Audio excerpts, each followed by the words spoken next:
Okay. So B.R. Ambedkar, he has been described by R.C. Guha. Okay. He has been described by R.C. Guha as a success in adverse situation. He was born in a very poor family. Okay, poor lower caste family. So his father, he was a, I think, a non-commissioned officer or a JCO, junior commissioned officer in the British Army. Okay, British Indian Army. Okay. So yes, so I am not very sure about the poor part, but he had a very disability, high social disability due to his caste. So we had all heard about how he had trials and tribulations, okay, during his childhood because he was from a lower caste. Okay, he was from a lower caste. तो ये जब school जाते थे तो he was asked, okay, he was asked by his teacher, okay, he was asked by his teacher to sit outside the class. Okay. तो ये काफी ज्यादा, ओके, काफी ज्यादा इन पे इनको वो इन पे एक सोशल डिसेबिलिटी डाल दिया गया था by the Indian society very early on. Okay. So B.R. Ambedkar, he was also the chairman of the drafting committee. He rose, okay, he got a very good education. He went to United Kingdom also. He went to the ये काफी अच्छे उन्होंने अपना education लिया. He became a barrister and he became ultimately the chairman of the drafting committee, and he was responsible for drafting the constitution because of his knowledge, okay, of various constitutions of the world, and he is the main architect of the Indian constitution. तो ये pointers आपके introductions के लिए काफी हैं. You can start, अगर पूछे तो आरसी गुहा के quote से, as a success. RC Guha has described Ambedkar as a success in adverse situation. Okay. Most important contributions कहाँ पर है? In the area of fundamental rights, in the area of having a strong central government as a unitary tendency, protection of the rights of minority. Okay, यहाँ पर काफी ज्यादा इनका contribution रहा है. Let us see Ambedkar and constitutional morality. So constitutional morality I have already discussed. ये GS2 का previous year question है, तो ये becomes a theme for you. It becomes a theme. All right. So constitutional morality, according to Ambedkar's perspective, would mean effective coordination. Okay, it would mean effective coordination between conflicting interests of different people and administrative cooperation. यहाँ पर ये क्या बोल रहे हैं कि अंबेडकर के perspective से सबसे पहले कॉन्स्टिट्यूशनल मोरालिटी होती क्या है?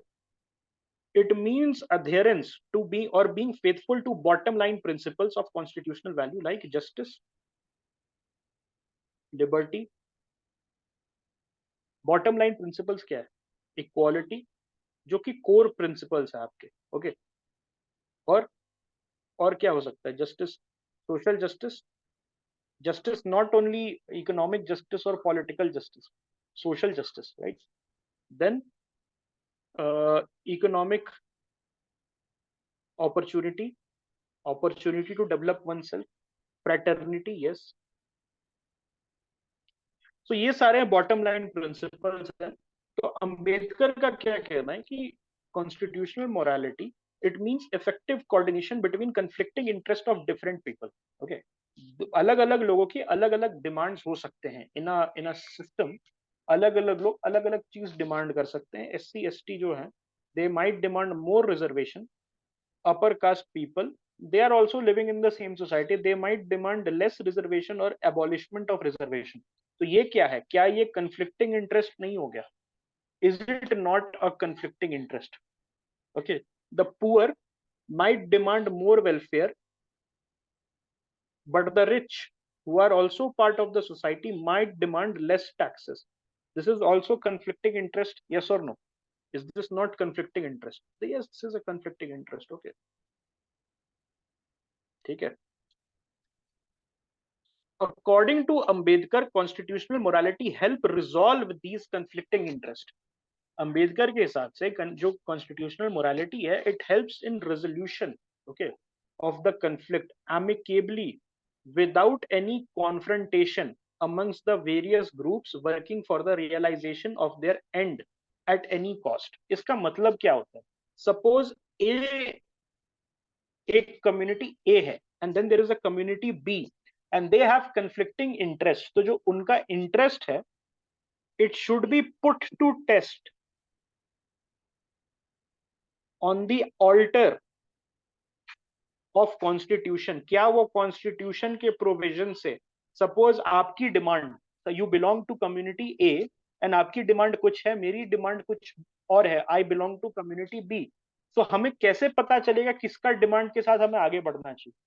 You just put it to the test of constitution. अगर कॉन्स्टिट्यूशन के प्रोविजन से सिंक में है, if it is in sync with the provisions of the constitution, it will, okay, it will, it is okay, it can go ahead.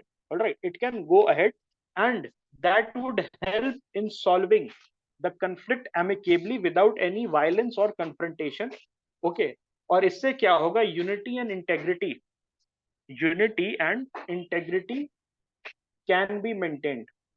क्या आप लिख सकते हो? अब मान लो कि मैं आपसे 10 नंबर का constitutional morality and it's use आपसे पूछ लूं, तो can you right something on this? Yes, okay, I will give you a question today. I will give you a question on constitutional morality and you have to write that. Okay. Since India is a society which is divided on the basis of caste, religion, language, and other factors, a common moral compass is needed that can play the role of that. Okay. यहाँ पर क्या है कि एक common moral compass की बात कर रहा है, ठीक है? यहाँ पर एक कॉमन मोरल कंपस की बात कर रहा है जो कि गाइड कर सकता है. कंपस क्या करता है? What is the use of a compass? Can you tell me? What is the use of a compass? It is used to guide people. Yes or no? It is, isn't it used to guide people? तो वही, okay, वही क्या कर रहा है? Common moral compass जो है वो गाइड कर रहा है society. Okay, it is guiding. क्यों हमें गाइडेंस चाहिए? Because we are divided. Ambedkar is saying that since we are divided on the basis of caste, religion, language, and other factors, a common moral compass is needed. All right. Common moral compass, ये कौन हो सकता है? Common moral compass, Constitution and the morality of the Constitution. Okay. Ambedkar ji के क्या views थे democracy पे? So Ambedkar was a firm believer and had complete faith in democracy.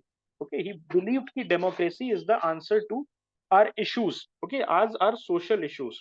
India had a lot of social issues during independence. Okay, he believed that democracy is a superior form of governance. जो democracy है, it is a superior form of governance as it enhances liberty compared to other forms of governance, since democracy enhances liberty of the citizens. Okay, that's why democracy is a superior form of government. Ambedkar emphasized democracy as what? As a way of life. Okay, as a way of life Ambedkar ने इसको emphasize किया. So these are very important points for your GS2 and essay. Keep this in mind, and even GS4. Democracy for Ambedkar was not restricted to only political sphere. मतलब सिर्फ vote दे के आ गए. Okay, only vote दे के आ गए, इस ये limited नहीं था अंबेडकर के लिए, but also in the personal, your personal values, your social values and your economic values. Okay, वहां पर भी जाके democracy was important in all these spheres, in your personal life, in your social life and in your economic life. Okay, यहाँ पर अंबेडकर क्या बोल रहे हैं कि democracy must bring a drastic change in the social condition of society. Why is there so much emphasis on the social condition? क्या अंबेडकर के life में ऐसा कुछ हुआ था that he is emphasizing on the social condition of society? हुआ था क्या? उनके चाइल्डहुड एक्सपीरियंस के वजह से हम कह सकते हैं that he is emphasizing on the social condition of society. and drastic change क्या बोल रहे हैं? drastic change in the lives of the untouchables or the Dalit. Spirit of fraternity and equality must function as a base of democracy. इनका कहना था अंबेडकर का कि जो स्पिरिट ऑफ ब्रदरहुड है या फ्रेटर्निटी है and equality it must function as the base of democracy. Okay. Ambedkar and social reforms. Okay. Ambedkar and social reforms. Ambedkar का क्या व्यूज था सोशल रिफॉर्म पे? So Ambedkar devoted his entire life for the removal of untouchability and for getting benefits, for getting equal treatment from the colonial government. आपने Poona pact वगैरह पढ़ा है? आपने Poona pact वगैरह पढ़ा है? तो why did what was the reason? और Ambedkar was a person. Ambedkar was a person who attended all the round table conference. तीनों राउंड टेबल कॉन्फ्रेंस में Ambedkar was present. What was the reason? Okay, what was the reason? Because for Ambedkar, you know, colonial governance was a very good chance. Colonial governance was a very good chance to extract benefit and secure emancipation of the untouchables. Okay, and to secure upliftment of the Dalits. Okay.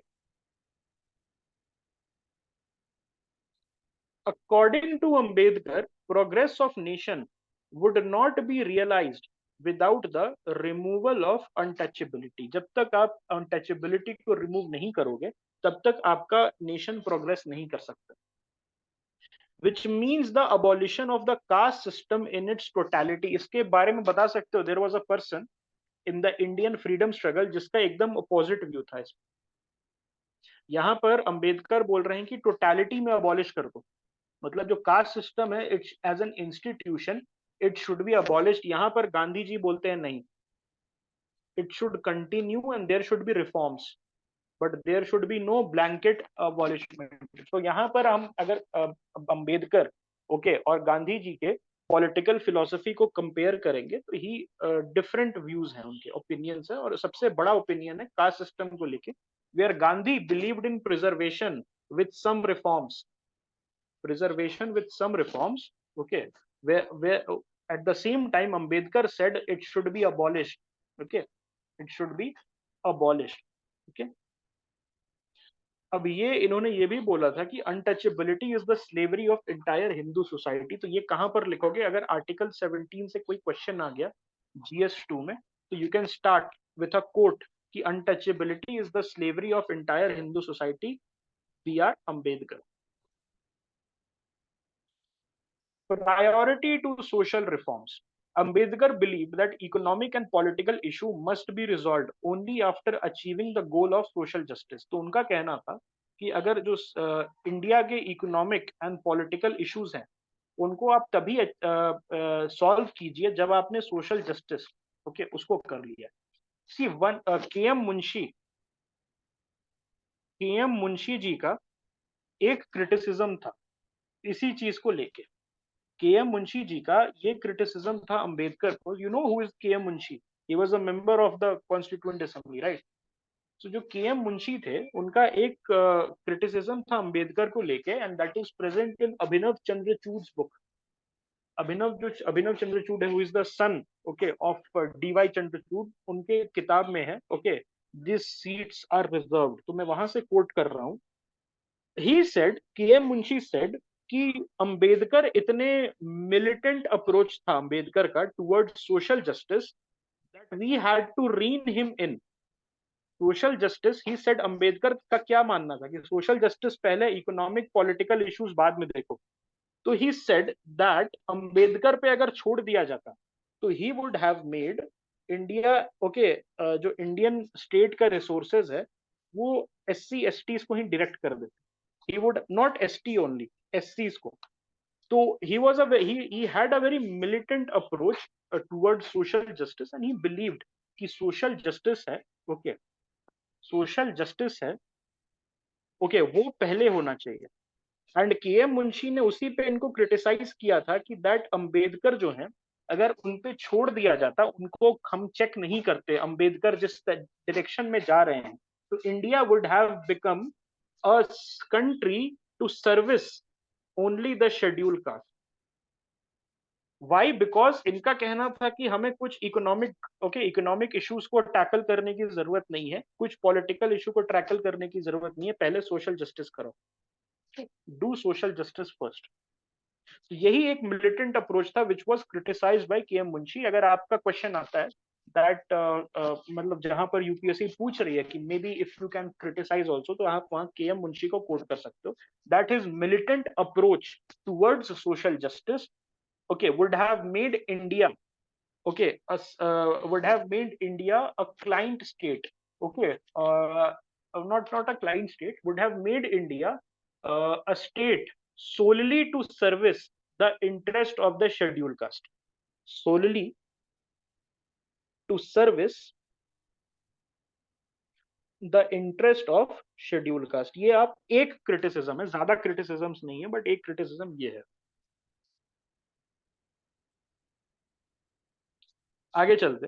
Methods adopted by Ambedkar to remove untouchability: education, economic progress, mobilizing political strength, and even conversion. He became, along with a lot of people, Buddhist. Okay, उन्होंने Buddhism को अपना लिया था, and he had his uh, own, okay, he had his own reasons for that. We will not go into that why he chose Buddhism amongst all. But education, okay, he said that scheduled caste need to do, okay, take up educations, only then, okay, emancipation हो सकता है। Economic progress, there needs to be economic progress among, all right, among this, ठीक है। And then mobilizing political strength, ठीक है। एक बहुत popular slogan है, संगठित रहो। संगठित, ऐसे लिखते हैं, संगठित रहो। तो ये सोशलिस्ट, ओके, काफी सारे जो समाजवादी पार्टी है, आरजेडी है, ऑल दिस पार्टी दे से संगठित रहो। तो ये एक्चुअली अंबेडकर का, ओके, अंबेडकर का फिलोसफी था, that be together, okay, when you are in numbers you are powerful and you can demand, okay, you can demand things from the state. Ambedkar on caste, what was his views on caste? Let us see. So caste system according to Ambedkar has made Hindu society stagnant. तो ये GS1 में आ सकता है। और anthropology paper 2, anthropology वाले ध्यान देंगे, anthropology paper 2 में you can also quote Ambedkar. लेकिन ये GS1 इंडियन सोसाइटी में अगर कास्ट पे क्वेश्चन आ जाता है, हाँ, एजुकेट, ऑर्गेनाइज एंड स्ट्रगल, शिक्षित बनो, संगठित रहो, यस, करेक्ट।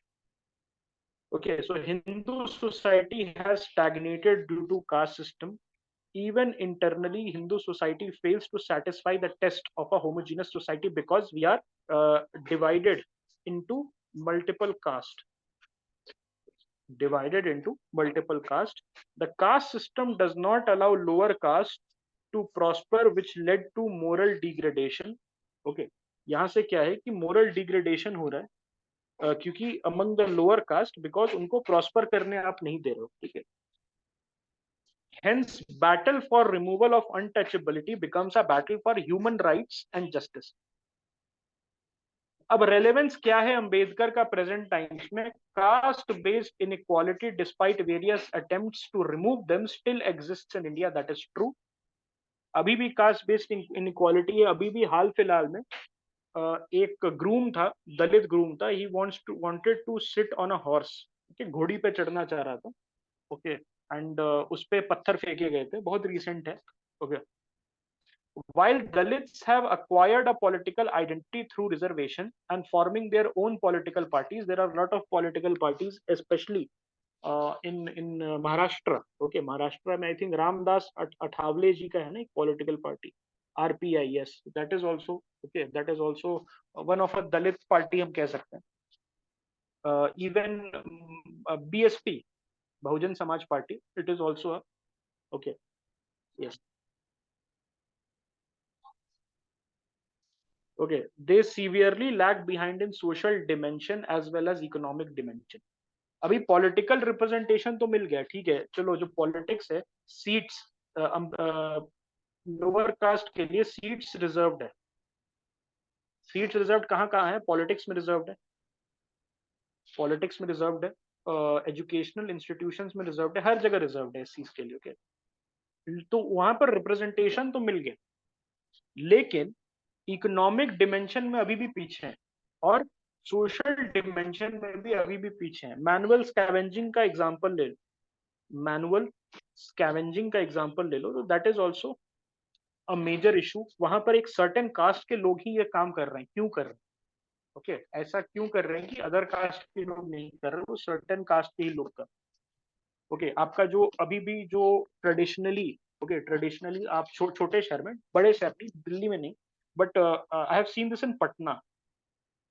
वो एक बड़ा सा एक ड्रैग करते हुए एक बड़ा सा ब्रूम लेके चलता है, and he makes a very funny sound, the person, and he is from a particular community caste, and he is there to clean your gutter, and he belongs to certain caste. अब वो बंदे को मैं, मतलब 20 years से, I am 23, I am seeing that person from 20 years.